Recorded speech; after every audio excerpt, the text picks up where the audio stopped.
L'affaire qui oppose Kylian Mbappé au Paris Saint-Germain a pris un tournant spectaculaire ce lundi. Pour la première fois, les deux camps se sont retrouvés face à face devant le Conseil des prud'hommes afin de défendre leur position dans un dossier explosif, mêlant contrats, pression, millions d'euros et même harcèlement moral.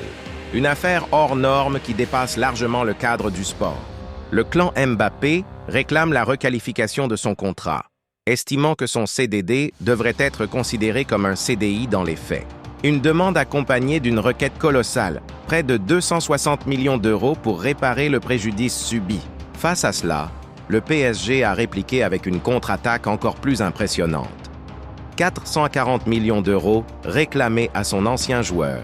Une somme qui a immédiatement été jugée délirante par l'entourage de l'attaquant. L'avocat du club parisien a détaillé les montants exigés. 20 millions pour le préjudice d'image, 60 millions pour mauvaise foi dans l'exécution d'un accord signé en août 2023, 180 millions pour la dissimulation de cet accord, 180 millions pour la perte de chance liée à un transfert empêché.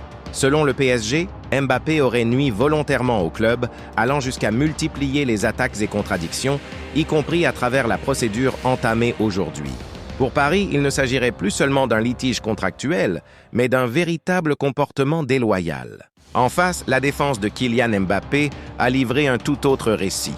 L'avocate du joueur a insisté sur l'impact psychologique et sportif qu'aurait eu ce conflit sur le champion du monde. Elle évoque une période noire, marquée par une pression intense et un véritable harcèlement moral. Selon elle, les accusations ne sont pas exagérées. Elles reflètent la souffrance réelle traversée par le joueur, une souffrance qui a fini par altérer ses capacités athlétiques et son épanouissement professionnel. L'avocate l'affirme, Mbappé n'a jamais vécu ce conflit comme un simple enjeu d'image, mais comme une bataille sportive et humaine. Elle évoque une année extrêmement difficile, qui a continué à le toucher même après son arrivée au Real Madrid. Preuve que cette affaire dépasse largement le cadre des négociations classiques entre un club et un joueur. Le dénouement n'est pas pour tout de suite. Le Conseil des prud'hommes doit encore rendre son verdict, mais celui-ci ne sera connu que dans environ un mois. En attendant, selon son entourage, Kylian Mbappé reste très attentif à l'affaire. Malgré la pression, il garderait confiance dans la justice française et attendrait la décision avec sérénité. Cette affaire pourrait bien devenir un précédent majeur dans l'histoire du football français. Entre pressions internes, contrats complexes, enjeux financiers démesurés et accusations graves, le feuilleton Mbappé-PSG est encore loin d'être terminé.